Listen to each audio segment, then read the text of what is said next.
Interested in the subject called money for quite some time, and this has made me to consume lots of financial books. I've also invested in online and offline businesses to make sure I understand this concept of money, and I've discovered there are some money habits, bad money habits keeping some people poor. And in today's video I'll be showing you these habits. Without further ado, let's dive in. Number one bad money habit keeping people poor is not having a stockpile.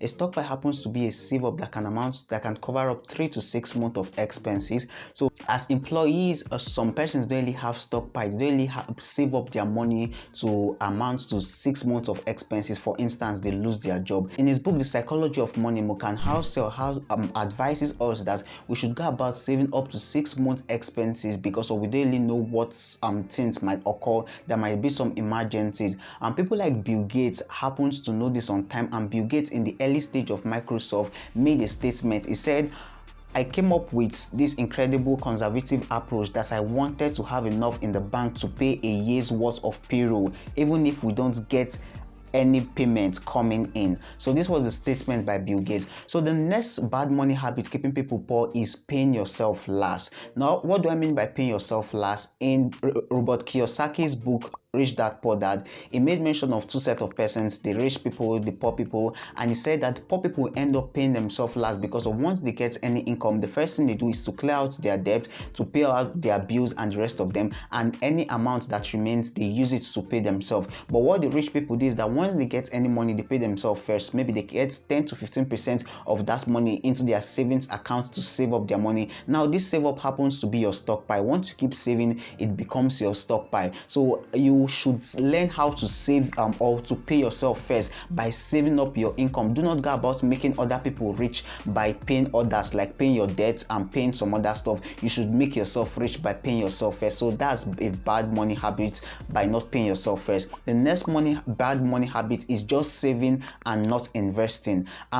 It's good to save money, but once you are saving money and you're not investing that money, the money just becomes cash in your bank account. You're not getting any profit. How do you go about investing money? You need to go about investing in things you understand. So once you invest money, you're making your money work for you. You can invest your money in stock, you can invest your money in bonds, you can invest your money in cryptocurrency, offline business, and also online businesses to get return on investment when you invest money. One advice I have for people that want to invest money is that they have to understand the market, or they have to understand where they are investing their money before they go about investing money. Because the truth is that if you don't understand what you are investing in, you might end up taking risks, and most times risks and investments are two different things. Taking risks is you as if you are playing gambling, or you are betting if it will work or it won't work. So I would advise you to understand the market before going about investing. I made my first investment and it was all full. If you want me to make a video of that, I'll advise you to drop a comment in the comment section. So the next money habit keeping some persons poor are taking liability as an asset.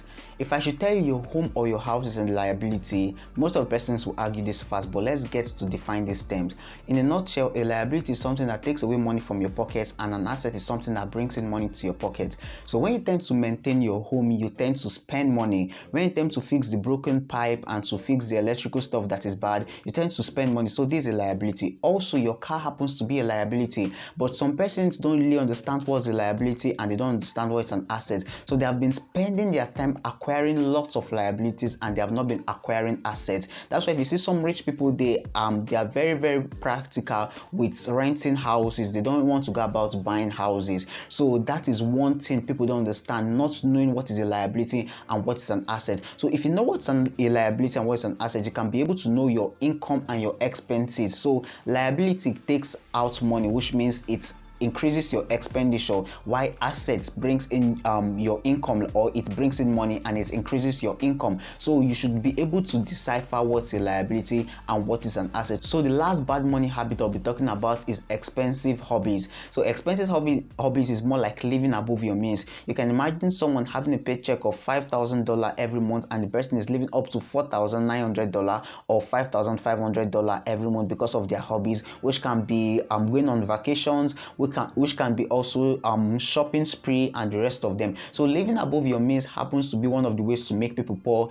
Like Morgan Housel will say, spending money to show people how much you have is the fastest way to have less money. If you stop doing this bad financial habit or this bad money habits, I assure you that before the end of 6 to 1 year you can be rich, or 6 months to 1 year you can be rich. But if you keep doing this bad financial habits, then no matter how you get income, you'll be spending this income. In conclusion, you should learn how to not live with this bad financial habits or bad money habits, so that any money you get in, it can be good for you. So you should invest your money wisely. You should save up your money. That's you building up your stockpile, and you should be able to distinguish what is a liability and an asset. If you think this video is good enough, please do well to share, to subscribe to this channel, and like this video. You can drop your comment in the comment section on your thoughts concerning this video. Stay tuned for our next video.